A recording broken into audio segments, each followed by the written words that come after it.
Olá, sejam muito bem-vindos ao Ela Tá Que Tá. O episódio de hoje está fantástico. Então, se você conhece alguém que quer mudar para os Estados Unidos, já envia, curte, dá o joinha aí no vídeo. Isso é muito importante para o YouTube mostrar esse vídeo para quem buscar esse assunto. Então, já curte aí, ajuda a divulgar esse assunto tão legal. A Flávia Dorjó tem mais de 20 anos de experiência em turismo e hotelaria. E há 10 anos ela resolveu mudar com a família, fazer um período sabático nos Estados Unidos e acabou decidindo ficar por lá.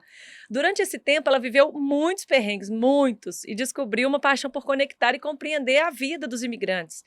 E depois disso, ela conseguiu uma bolsa, ela fez mestrado em gestão de hotelaria. Atualmente, ela está cursando um doutorado em educação de adultos e desenvolvimento de recursos humanos, que é Erasmus, na Florida International University, espero que eu tenha pronunciado corretamente, enfoque em imigração. Enfoque em integração de imigrantes. E em meio a essas dificuldades do processo de imigração, ela encontrou um grande propósito de vida e é sobre isso que ela vai falar e ela vai trazer para nós aqui hoje essas informações.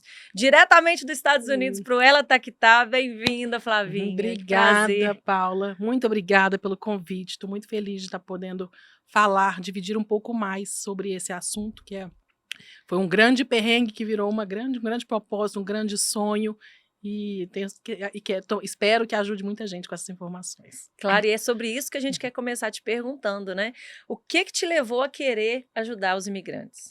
Então, muito antes disso, eu, como uma boa mineira, nunca quis mudar de Belo Horizonte, né? Então, nascida, criada, tive a minha carreira profissional toda aqui, bem-sucedida, numa boa empresa, bom salário, bom tudo. E chegou uma época que esse sonho nasceu no nosso coração, de falar, vamos passar um tempo nos Estados Unidos, e foi um sonho que isso foi exatamente em 2014, 10 anos atrás, quando aquele era o ano da Copa do Mundo, então foi o melhor ano para a hotelaria, né? Eu era uma profissional na hotelaria, e quando eu fiz uma projeção para os próximos 10 anos para os investidores, eu vi que aquele pós-Copa ia ser muito ruim para o mercado hoteleiro, porque teve uma explosão do número de hotéis, e a partir daquele momento a minha gestão não ia valer muita coisa mais, porque era tanta oferta de hotel que não fazia diferença eu ser uma boa gestora ou não, todo mundo ia sofrer, os hotéis iam cair para a taxa de Um monte de ocupação. elefante branco, né? Um monte de elefante branco, cair para a taxa de ocupação de 30%, 25%, que não dá para pagar nem as contas. Então, eu ia sofrer muita pressão, e eu já era uma profissional, já experiente, com muitos anos, eu falei, quer saber, vou aproveitar essa oportunidade para tirar um período sabático mesmo, que sempre quis estudar inglês, viver um tempo fora, meus filhos eram pequenos na época.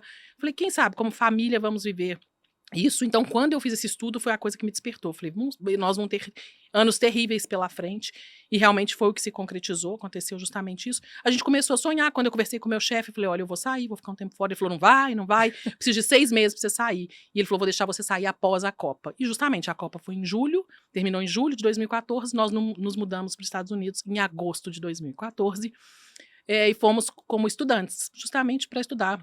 Fomos eu e meu marido para estudar inglês, e os filhos pequenos foram para a escola, então nós fomos legalmente, né, para os Estados Unidos nos programamos para passar um ano lá. E quando já tinha 3 meses que a gente estava lá, meu marido começou a ele falou, não consigo ficar estudando, eu não consigo parar eu preciso de trabalhar, eu preciso de voltar, e mal instruído que nós fomos na época, ele achava que ele não poderia voltar com esse visto estudante caindo e voltando, e ele poderia, na época a gente não sabia dessa informação, e ele falou, eu tenho que ir atrás de outro visto.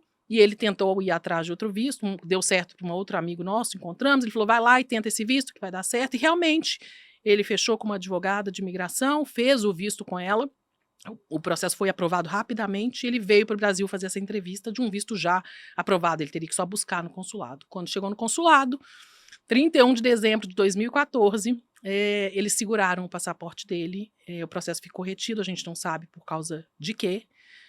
Resumindo toda essa história, esse período dele de espera demorou 2 anos e meio. Eu fiquei 2 anos e meio lá com as crianças, sozinha. Então, é um período que, se olhar para trás, eu falei, como que eu consegui ficar 2 anos e meio com 2 crianças de 4 e 6 anos na época, sozinha nos Estados Unidos? Não sei. Eu acho que sempre que a gente ia desistir, acontecia alguma coisa, as crianças estavam bem, eu estava estudando, sempre tinha esperança dele conseguir voltar. Até a gente descobrir que, na verdade, a advogada de imigração que ele tinha contratado não era advogada, ela era uma mulher procurada, se passava por advogada, ela era procurada pelo FBI, pela Interpol, e o processo dele foi retido por causa disso, por causa dele ter contratado a pessoa errada, então entrou numa lista de suspeita. Ele só conseguiu quando ele foi para o consulado e reclamou. Ele foi lá e reclamou: olha, eu contratei, eu fui enganado por ela. Aí eu fui, me candidatei para um processo de mestrado. Nesse momento, eles deixaram ele voltar como um visto de dependente de estudante, que eu era estudante, e ele conseguiu voltar 2 anos e meio depois. Por causa disso, porque ele foi até o consulado, coisa que ninguém sabe que pode fazer, a gente foi atrás e conseguiu fazer. Qualquer advogado de imigração nos Estados Unidos falava: é impossível seu marido pisar aqui de novo. Não tem como ele pisar aqui de novo. E a gente Mas eles tinham acesso à informação, mas não falavam com não você o fala, porquê que porque a era. gente sabe como é que é a imigração Uhum. americana. Eles não. Aham. Na verdade, até hoje eu sei que tem como conseguir informações confidenciais. Você tem esse direito de pedir. Mas naquela época eu não tinha esse conhecimento. Então eu ficava à mão de pedir para advogado de imigração e ele sempre falava: não tem jeito, seu marido nunca mais volta. Volta para o Brasil. Sempre a resposta é essa: volta para o Brasil logo.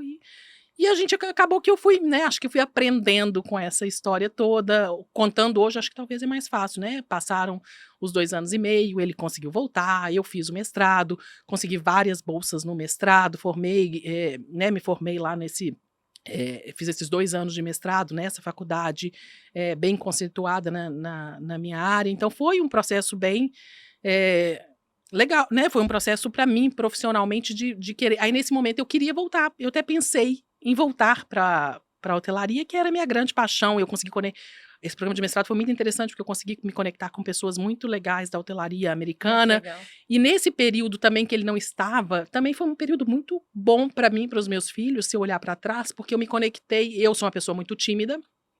E sempre acho que me agarrei nas conexões dele. E aquele momento eu tive que me virar sozinha. Então eu tinha só amigo gringo, eu não tinha amigo brasileiro. Ah, que legal. Então foi ótimo para o meu inglês, foi ótimo para as crianças, foi ótimo para aprender a cultura. Então esse perrengue me fez evoluir, me fez criar uma simpatia pela história dos imigrantes, a querer saber mais sobre eles, porque a gente vê a nossa história, a minha era difícil, mas tem gente com história muito pior do que a minha. Com certeza. Porque eu estava lá e eu podia ficar legalmente, a gente tinha programado, eu podia não trabalhar, eu podia cumprir as leis americanas. Tem gente que chega lá sem nada, sem uma casa, né, que realmente é em busca do sonho americano, e esse sonho, às vezes, ele custa muito, ele custa famílias, ele custa sono, ele custa muita coisa, então... E você, nesse período de espera, você conseguiu voltar para o Brasil de férias, né? Você Conseguia, porque eu encontrava tinha o Dani. visto de estudante, então esse visto me permitia ir e vir. Então crianças no eu período de conseguia, meu férias. marido não conseguia ir, mas eu conseguia vir nos períodos de férias. Nós chegamos a ter que ficar 1 ano sem nos ver, chegamos a ter que nos encontrar no Canadá, mas eu conseguia esse ir e vir, e isso faz toda a diferença. Nossa Senhora,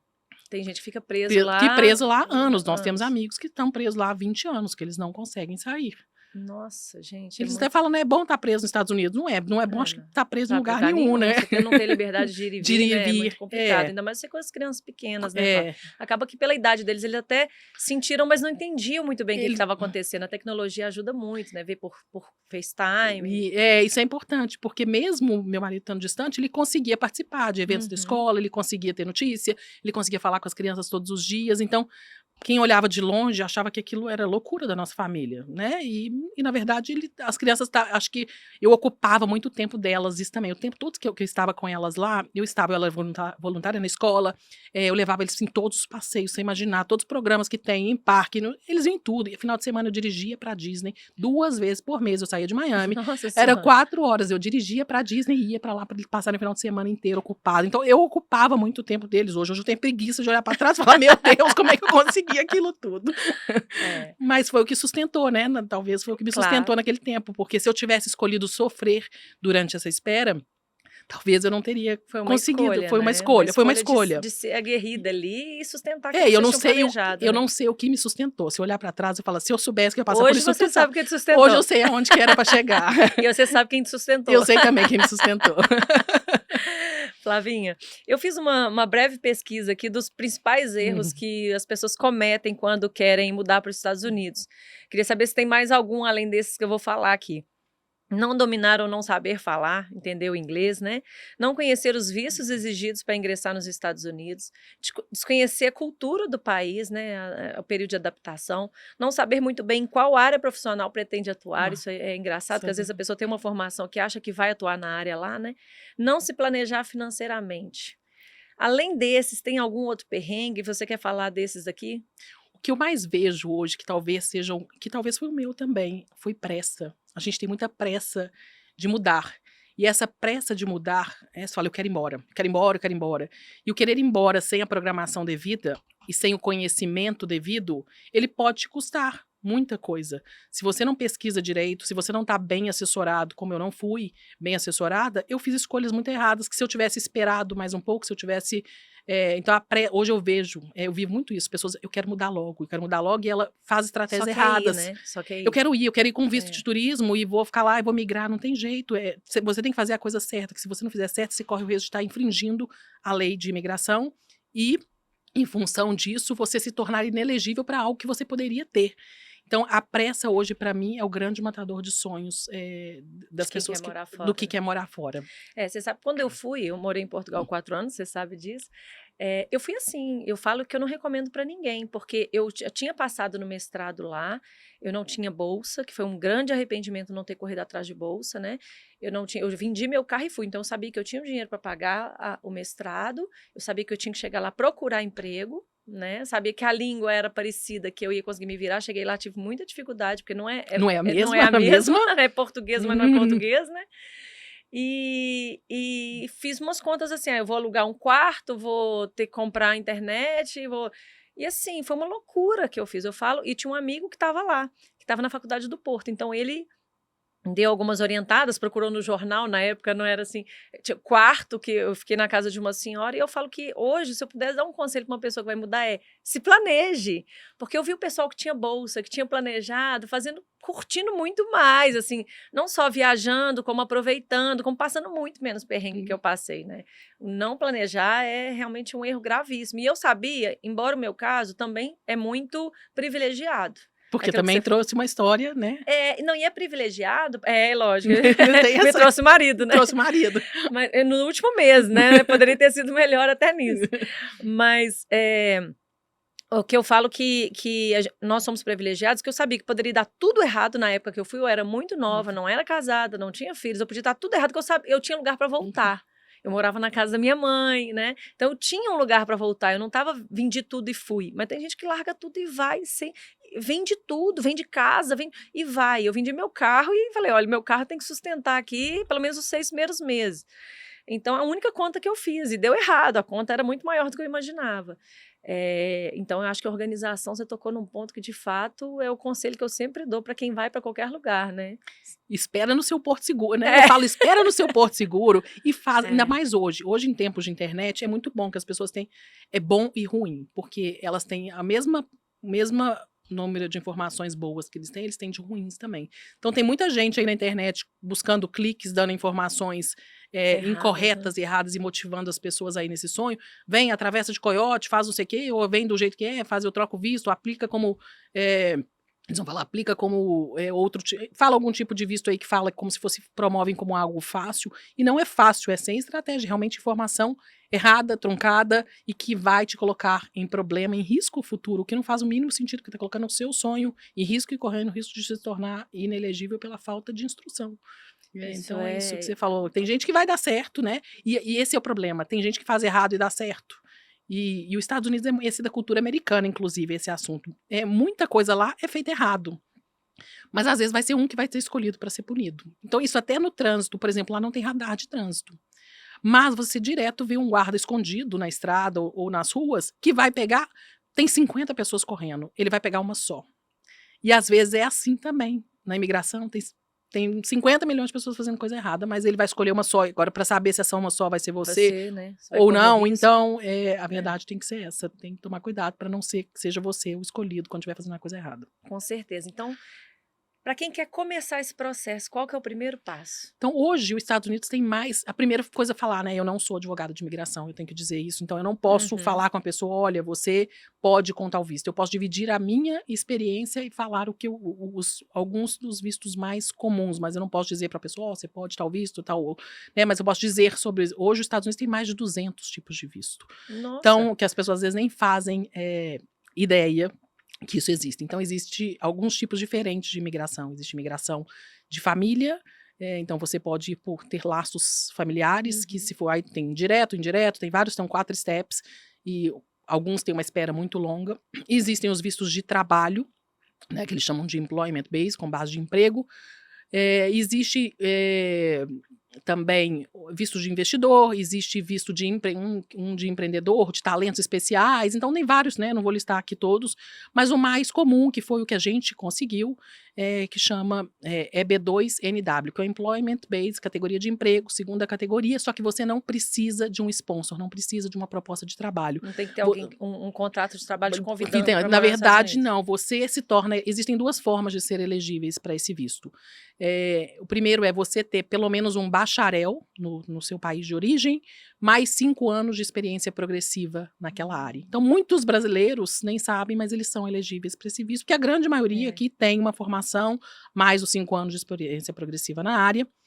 Se a Mesmo pessoa... que você não vá trabalhar na sua área nos Estados Unidos? A ideal é que você faça um link, eu vou te explicar por que a gente chega lá. Então, a primeira forma seria isso, o Advanced Degree, que é grau avançado, ou o segundo chama habilidade excepcional, que aí existem 7 critérios que a imigração analisa, você tem que cumprir pelo menos 3, sendo ele pelo menos 10 anos de experiência numa determinada área, você tem que fazer parte de alguma associação, você tem que ou ter escrito algum artigo, ou publicado alguma coisa, existem vários critérios lá que você tem, né, estão todos eles no site da imigração, da USCIS, que é o site da imigração americana, e você vê se você é elegível. Então, a primeira coisa é saber se você pode aplicar, seria elegível. E o segundo, que seria do National, né, o NW, que no caso desse visto, é que você provar que você vai agregar valor para o mercado americano de alguma forma com esse conhecimento seu. Então, você tem que apresentar um plano para os Estados Unidos, mostrando que você vai suprir alguma necessidade deles, que não seja a falta muito usado para atleta? É esse que é também, usado para atleta? o atleta acaba usando o EB1, que é uma outra categoria, EB1, que é a primeira categoria, inclusive, porque ele mostra que ganhou prêmios, existem outras coisas, o EB1 que até um visto, ele é mais, teoricamente, mais fácil, desde que você atinja os critérios. Então, muitas pessoas também são elegíveis muitos brasileiros são elegíveis por EB1, mesmo que não saibam. Ele é realmente para pessoas que estão, tipo, se pensar assim, eu tenho 100 pessoas daquela minha área, eu tô no top 10 dela, esse normalmente é uma pessoa de EB1. Ele consegue provar que ele foi tão bem profissionalmente, evoluiu tanto, que você vai agregar valor só de continuar na sua área de atuação. Então, esse é um visto comum para atleta, porque ele tem que se comprometer em continuar naquela área. Diferente do EB2, que ele tem que apresentar uma proposta que seja ou de inovação, ou de melhoria de eficiência, ou pessoal de saúde também que vai. Então, tem várias... na verdade, a pessoa tem que meio que pegar a carreira dela no Brasil, achar problemas dessa carreira nos Estados Unidos e meio que fazer um match, fazer uma projeção de como é que ela poderia colaborar. Você fazer o seu currículo, né? Você se vender para aquela vaga. Eu falo que é isso, é um storytelling. Né? Esse processo é um storytelling. Você tem que convencer um oficial de imigração da sua vida profissional e tem que vender seu peixe para ele da forma que eles pedem que escreva aquilo ali, uma petição, que pode ser feita via advogado, ou pode ser feita você mesmo, ou pode ser feita via assessor, né? Você escolhe como que você depois que você chega lá, por exemplo, no caso das profissões médicos, por exemplo, você chega lá, você tem que fazer uma prova médica, você tem que passar pela faculdade de novo. Como é que você faz a equivalência de formação? Normalmente, cada profissão vai ser diferente. A área de saúde precisa, sim, de fazer uma equivalência. Então, médico é um dos mais difíceis que tem, porque eles têm que praticamente estudar pelo menos mais 3 anos para conseguirem atuar lá. Mas existem médicos que, às vezes, tem médicos que são tão empresários que eles conseguem aplicar aquele conhecimento dele médico para implantar um business, por exemplo, naquela área médica dele. Então, isso costuma... Às vezes, o médico já está numa carreira tão avançada que ele fala, eu não quero clinicar, eu não estou a fim de estudar de novo, mas eu vou...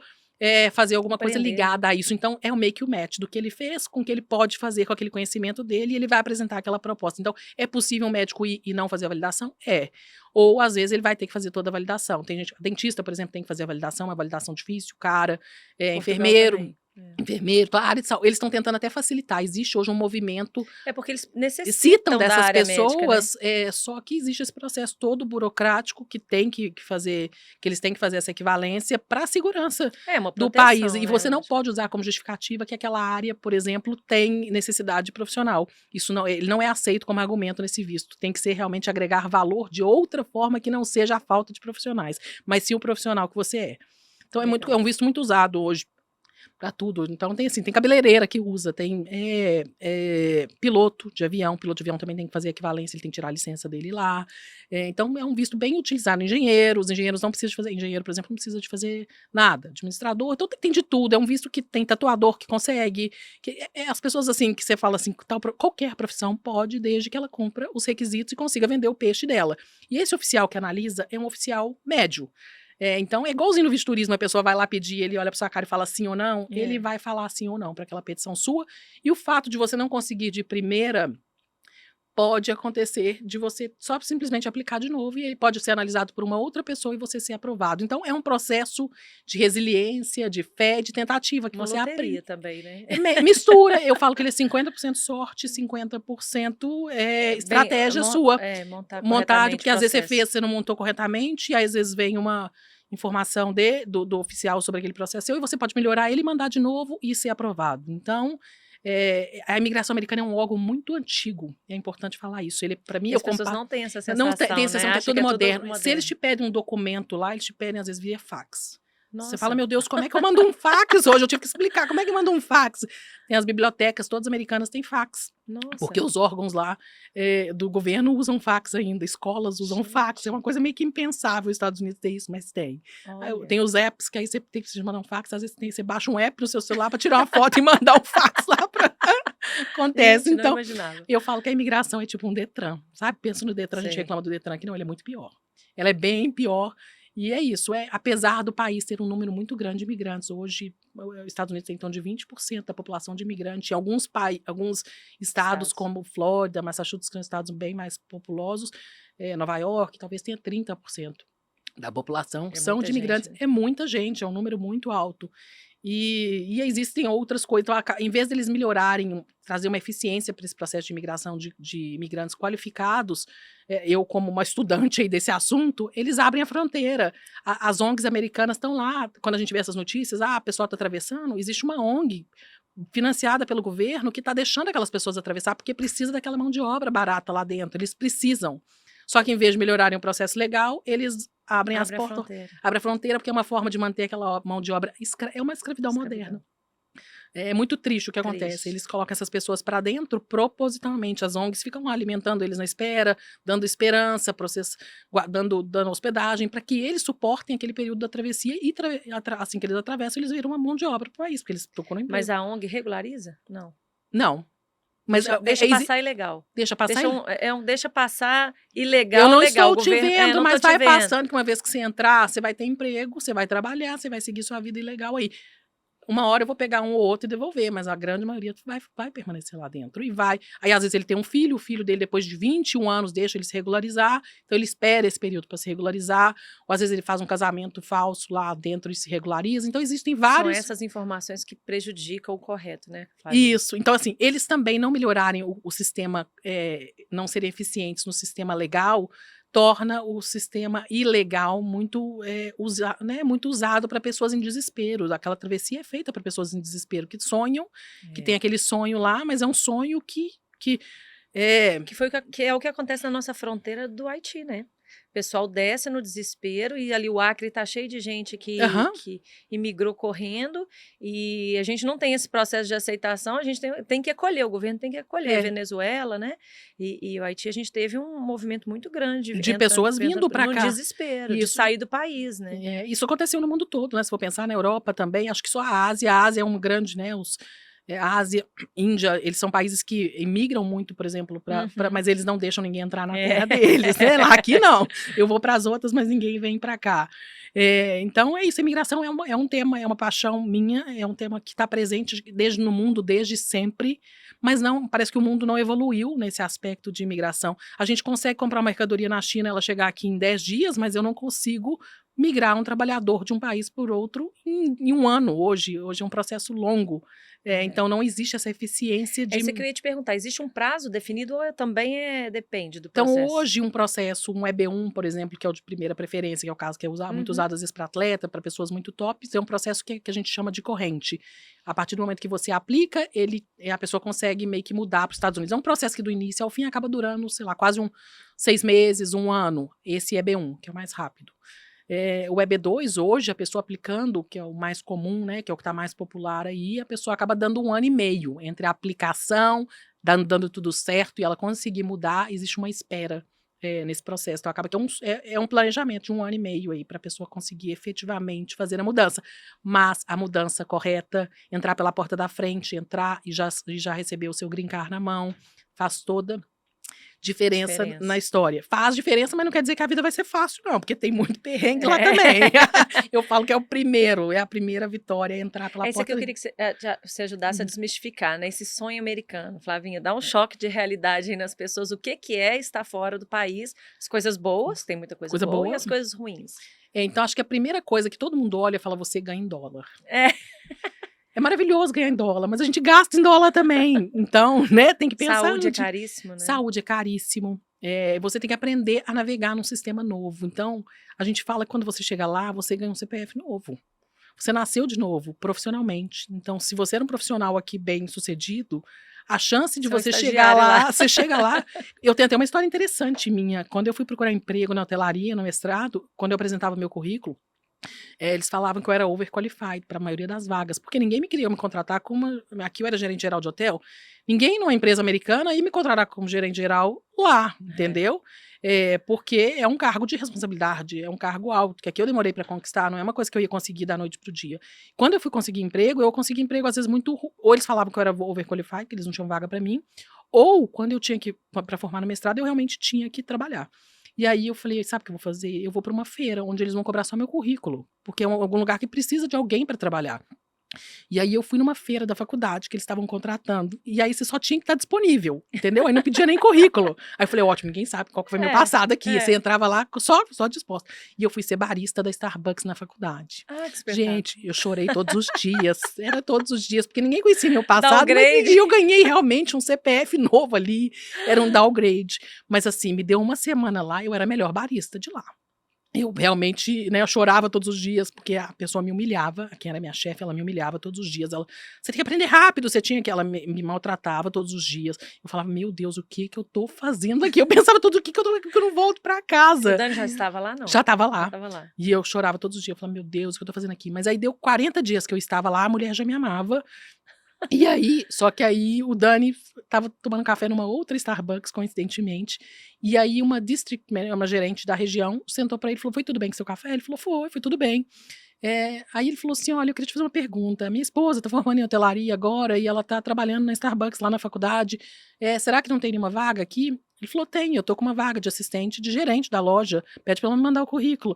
Mandei o currículo, no outro dia ela me contratou e eu saí. Então, eu ganhei um grande upgrade, porque eu saí de uma loja da faculdade, que era uma loja, não é licenciada, que eles chamam, e fui para uma loja que era da própria Starbucks e já fui para um programa gerencial. E eu participei lá, fui 6 meses desse programa gerencial, foi um emprego que eu mais trabalhei na minha vida, mais aprendi e mais trabalhei, porque você não para um segundo naquela loja, é uma coisa de louco, porque eles economizam na hora dos funcionários, então você tem que fazer não sei quantos drinks por hora, tem que controlar, e você não tem mão de obra para controlar. Eles vendem drink de 5 horas, de $5, pagam pouco para aqueles baristas, e tem controle, pode ter 4 baristas por hora, eles não te dão 5 baristas, eles te dão 4, então eu tinha que fazer escala, fazer compra, tinha que fazer, e trabalhar, e fazer tudo, trabalhar final de semana, abrir loja, fechar a loja, aprendi, foi perrengão, foi quando eu saí, e na época, eu estava formando o mestrado e eu ia conseguir outra autorização de trabalho, eu trabalhava com autorização de trabalho, eu ia conseguir uma nova, renovar a minha,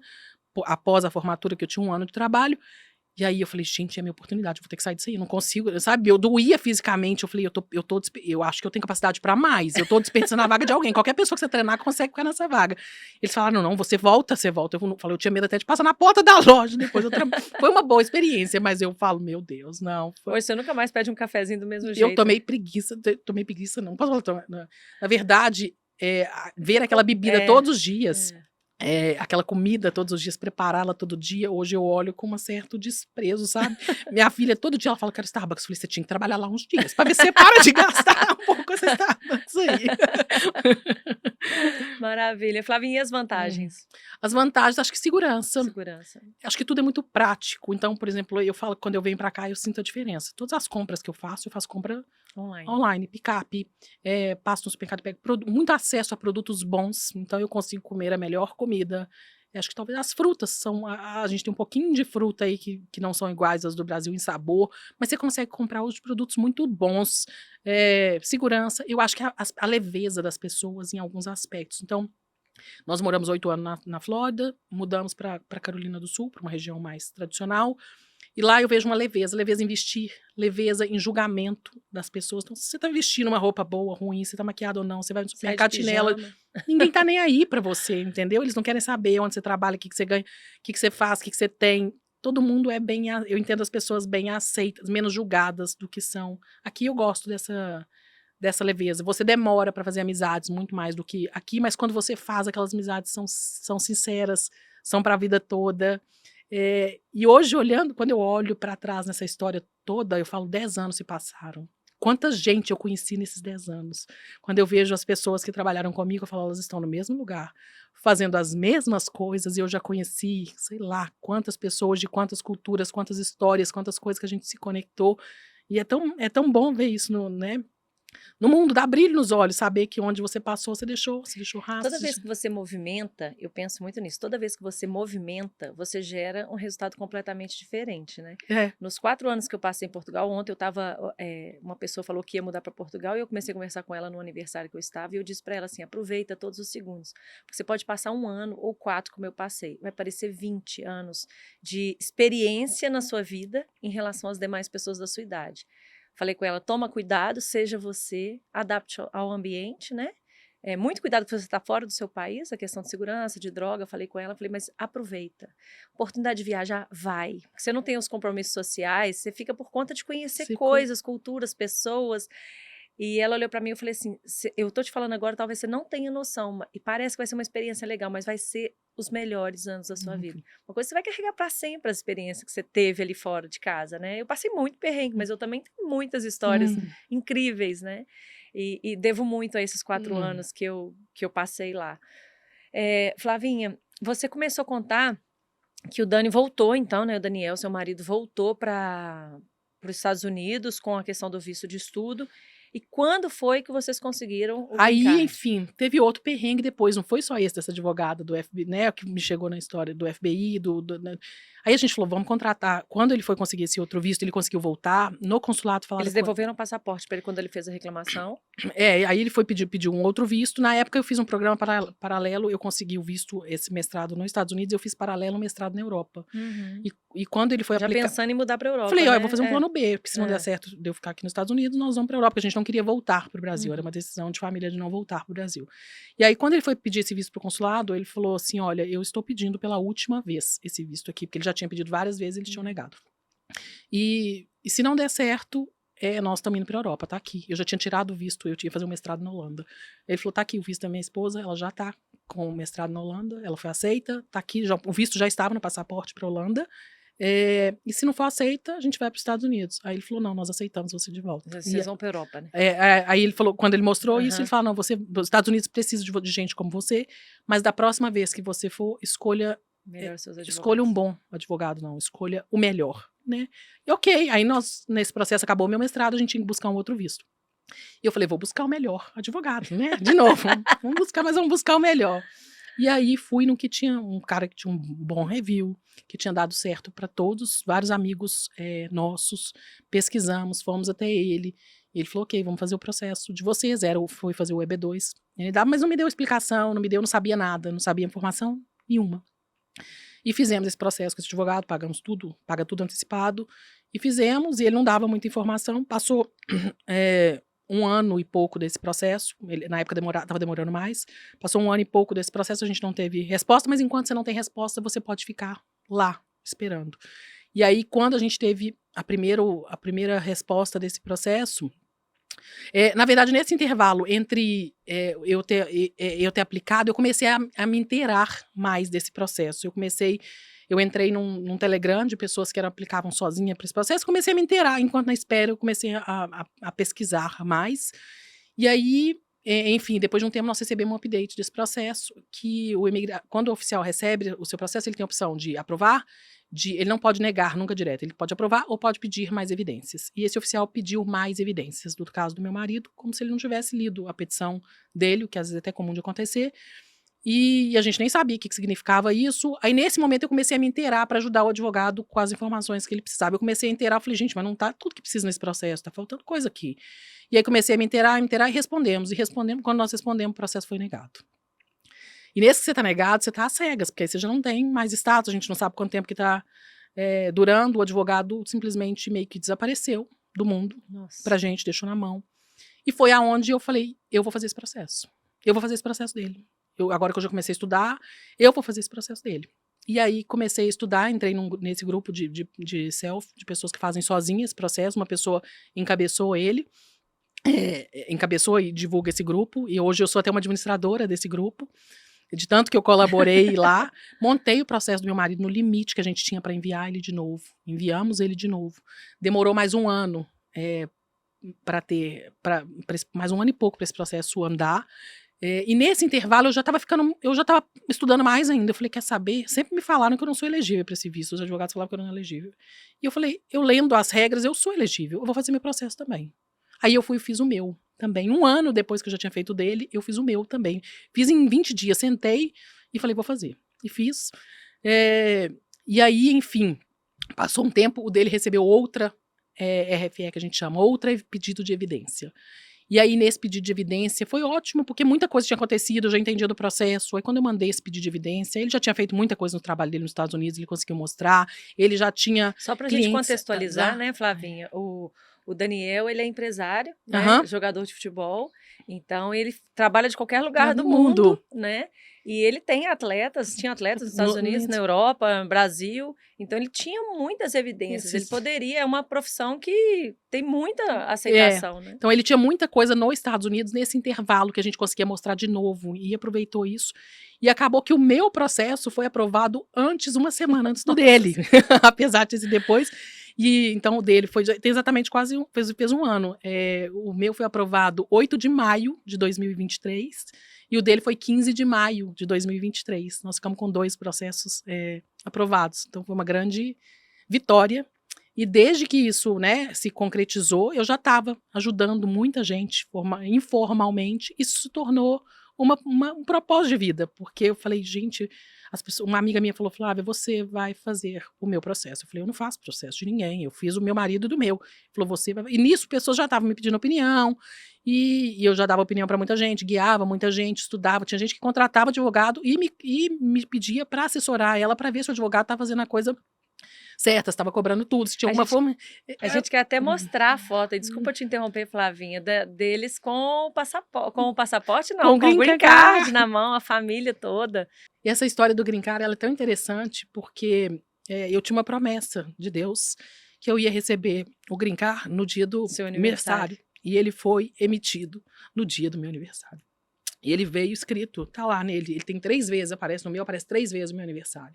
Aparece o dia de emissão, aparece a validade dele, que é no dia do aniversário, e o dia mesmo do aniversário. Quando eu chego no aeroporto para usar ele, a pessoa fala, que tanto de data é essa aqui? E a data 3 vezes. Ai, que lindo. Então, foi um grande presente que Deus me deu, de receber esse green card. Maravilhoso esses meninos. Olha o Daniel, como é que tá? Danielzinho, tá enorme. Beijo, queridos. A Te amo vocês, viu? Muito, muito, muito.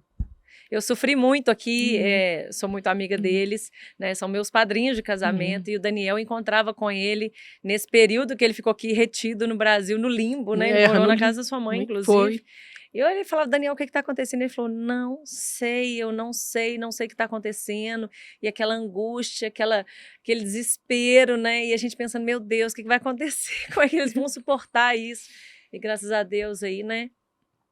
Por essas histórias que a gente não entende o porquê, né, Flávia? Que a gente até questiona o porquê que está acontecendo, por que isso acontece com você.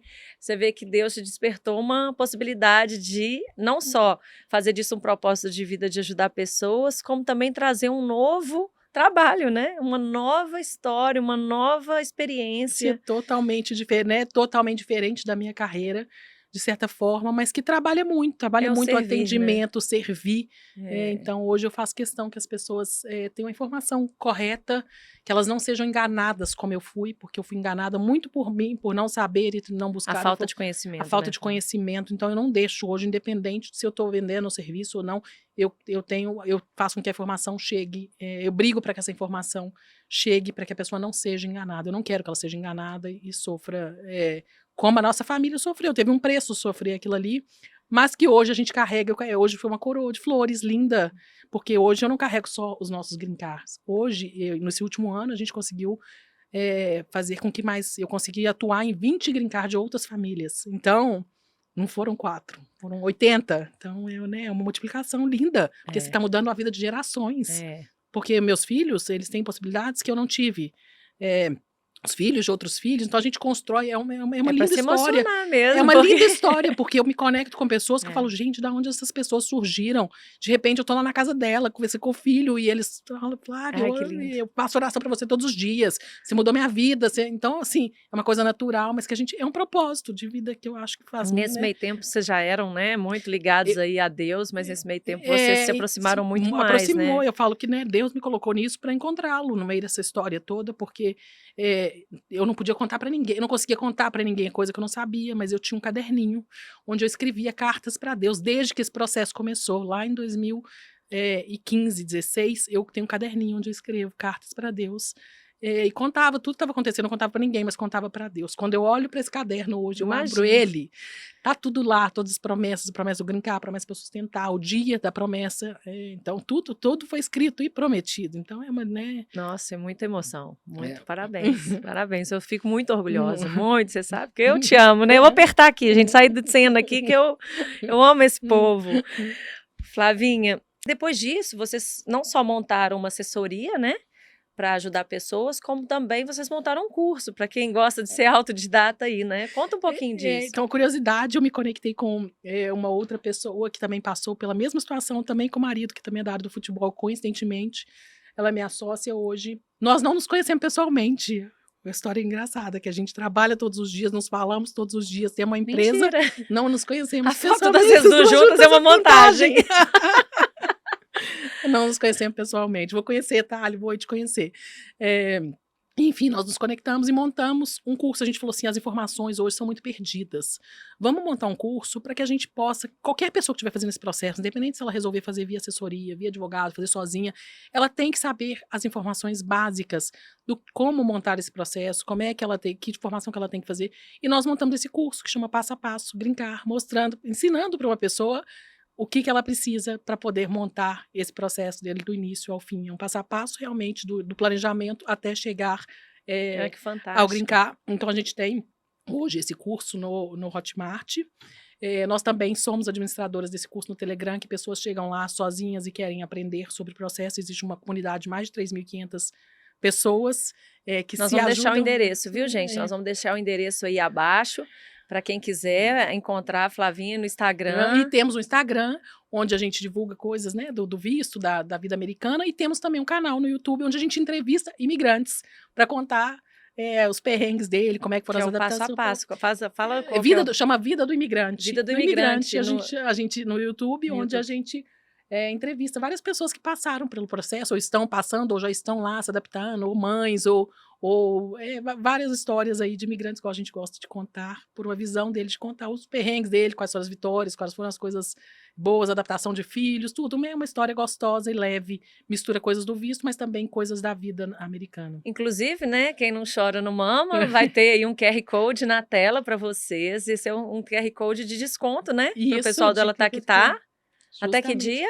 Nós vamos deixar todo o mês de junho, né? Todo mês de junho. Uhum. Mês de junho, esse QR Code que está aparecendo para você, se você tem interesse, né, em conhecer o curso, fazer o curso, vocês também têm interação com vocês no curso? Também, no curso pode tirar dúvidas conosco, nós estamos sempre lá, tirando todas as dúvidas, e também temos um Telegram, onde as pessoas também conseguem falar com a gente. E quem tem essa dificuldade, antes que o Daniel brigue conosco, né? Quem tem essa dificuldade de entrar sozinho, se virar sozinho, como é que faz para encontrar vocês, pedir essa assessoria? A gente aconselha que o curso todo mundo faça, porque é bom que a pessoa saiba o que ela precisa.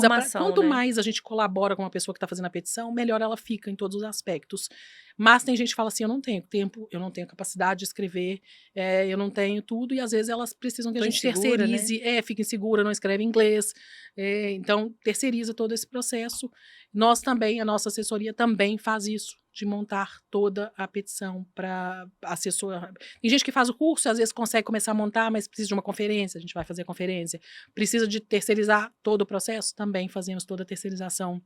Eles podem entrar em contato pelo Instagram? Pelo Instagram. Isso, pelo Instagram, Pelo fazem direct. contato, isso, pelo direct. É, porque o curso tá tão fácil, né, Flavinha? Tá tão intuitivo Nós que ele foi feito para entendemos, qualquer pessoal, pessoa é feito poder isso. Nós fazer. entendemos que o É. exemplo que a gente usou para nós, que deu certo, eu usei, Itália usou, e várias outras pessoas têm usado, a gente quer compartilhar, porque é a maneira também mais econômica que a pessoa Econômica. faça o curso hoje, em comparação ao que é um processo que não é, né? Principalmente hoje é um processo feito aí no mercado disponível, advogados de imigração que cobram muito caro para esse programa, para fazer, assessorar esse processo. Chega uma economia de quanto, mais ou menos? Então, hoje fazer o processo sozinho, desse, um processo com advogado? hoje um processo desse com assessoria, com advogado, custa 15 a 20 mil dólares. Nossa. O curso custa R$1.000. Então, você conseguiria fazer uma economia gigantesca. Significativa aí. Quando você, às vezes, contrata um advogado, você não descobre, na verdade, você descobre no andar da história, no andar de tudo, que você tem que fazer grande parte daquele trabalho mesmo. Ninguém vai fazer para você. Pois é. Então, acaba que, né, aconselhamos aí, com tanta essa bagagem que a gente carrega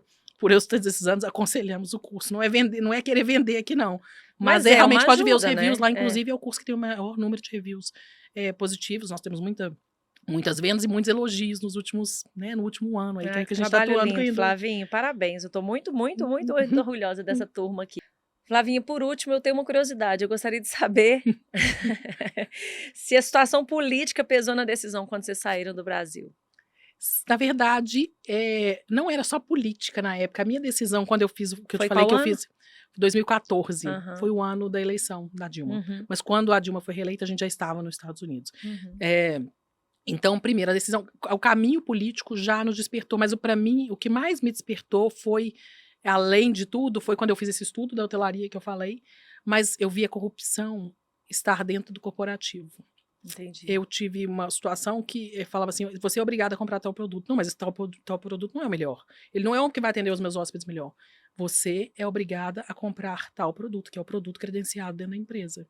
E eu sabia por que aquele produto era o credenciado. Eu falei assim, esse país não é para mim. E aí foi uma grande. Eu falei assim, tem hora que a gente descobre que o ambiente não é pra gente, a gente tem que sair dele e ir para outro. Então eu achei que aquele ambiente não era. Eu estava no lugar errado, eu estava criando meus filhos no lugar errado, eu queria ter uma outra oportunidade, no outro lugar onde fosse mais justo. Então a decisão política que acaba contagiando o corporativo foi sim um grande decisor para a nossa mudança. E você sente uma diferença nesse sentido do que te incomodava na parte de corrupção? Nos Estados Unidos, você acha que isso é menor, maior, então, igual? Assim, com o passar do tempo, eu sou muito estudiosa também da política americana, do que acontece lá, sigo muito a política lá. Então, assim, o Brasil hoje é uma cópia do que acontece nos Estados Unidos.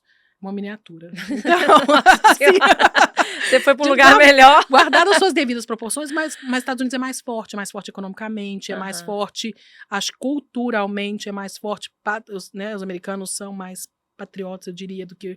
Então é mais difícil destruir os Estados Unidos do que o Brasil, mesmo eles tentando. Mas existe, hoje piorou, muita coisa que era inaceitável, acho que talvez nos últimos anos, hoje é permitido nos Estados Unidos. Sério? Então, existe uma piora em escola, uma piora nos ambientes, uma piora de tudo. Então, assim, comparando com o Brasil, é infinitamente melhor ainda. Mas não é um lugar perfeito, não existe esse lugar perfeito, na verdade. Não existe. A gente é que tem que fazer a nossa parte, a gente tem que fazer a nossa parte. Ainda mais a gente que tem filho, nós temos que passar os nossos valores. Né? É aquela que eu estava falando, que estava conhecendo uma pessoa que vai para Portugal, e eu falei com ela assim, coloca em prática a educação que você teve da sua mãe no outro país. E vai dar tudo certo. E vai dar tudo certo. Porque é isso, você passa valores, né? Você pode estar em qualquer lugar, você não vai conseguir se corromper ou se prejudicar, né? Conseguir dormir de consciência tranquila, eu acho que não tem preço, né? Não tem. Não tem. Isso aí. Flavinha, qual que é o conselho que você deixa para quem quer imigrar? Gostaria de falar, quando a pessoa vai para um outro país, ela tem que ir de mente aberta, ela tem que ir disposta a dar uns passos para trás, ela tem que estar disposta a aprender a língua. Eu, muitos momentos, mesmo hoje, já vivendo inglês, sabendo inglês, escrevendo inglês todo dia, fazendo mestrado, doutorado e tudo, eu ainda tenho frase em algum momento que eu não entendo uma brincadeira. Eu vou na igreja em inglês, às vezes as mulheres estão lá conversando algum assunto que, sei lá, eles estão falando de balão mágico da época delas. Eu não vou entender, gente, não é? Então meu marido aqui. Às vezes eu vou num show, ai, que legal. Tem tem um elo emocional com a música, né? Todo dia a gente tava no show do Barão Vermelho, ele assim... E eu falei, gente, não, essa música... Porque era tudo música de novela, né? Na nossa época era música de novela. E ele assim, tá, Então não vai saber, né? A gente não vai saber e tá tudo certo de não saber. Então, assim, conviva. E o que eu mais vejo, às vezes, é brasileiro ou outras nacionalidades indo e não se misturando. E quando você não se mistura, você não se integra. Você não se integra. Socialmente não se integra. Economicamente. Então, assim, a gente tem que ir com a mente, coração aberto e disposta a dar uns passos para trás para depois avançar. Porque senão a pessoa, eu falo que ela fica andando de fusquinha num país que ela podia estar andando de Ferrari. Ela perde muitas oportunidades por não querer, às vezes, passar por desafios. Entendeu? Falar, eu vou morar num lugar, eu vou morar lá em Boston, eu vou morar lá em Orlando, já que todo mundo fala português mesmo, para que eu adapte melhor. E aí você acaba vivendo naquele meio que você acaba só mudando de país, mas vivendo no mesmo ambiente, sabe? Então, assim, a pessoa tem que ir disposta. Vai para entrar na cultura, né? Vai para entrar. Vai para se integrar, senão fica aqui mesmo. Flavinha, muito obrigada. Eu adorei ter você aqui. Foi ótimo, obrigada. Flávia, eu espero, né, que de fato você seja muito feliz. Eu tenho certeza que com a sua competência, onde você estiver, né, as pessoas que estão ao seu redor têm grande privilégio de te ter como amiga ali, como pessoa parceira. Eu sei que o espírito de ajudar é uma coisa muito forte na família de vocês, então tenho muito orgulho e, assim, estou muito feliz de saber que Deus te encaminhou para essa nova missão aí. Obrigada. Amém, amém. Obrigada a todos vocês que nos assistiram aqui também. Isso mesmo, gente. Curte lá o Instagram da Flavinha. Quem está vindo pela Flávia, curte aqui o vídeo, curte o Instagram do Paula, que vai aparecer aqui, paulamota.podcast. Segue a gente lá também. Tem vários assuntos, né, Flávia? Diversos. E é isso, um grande abraço. Até a próxima.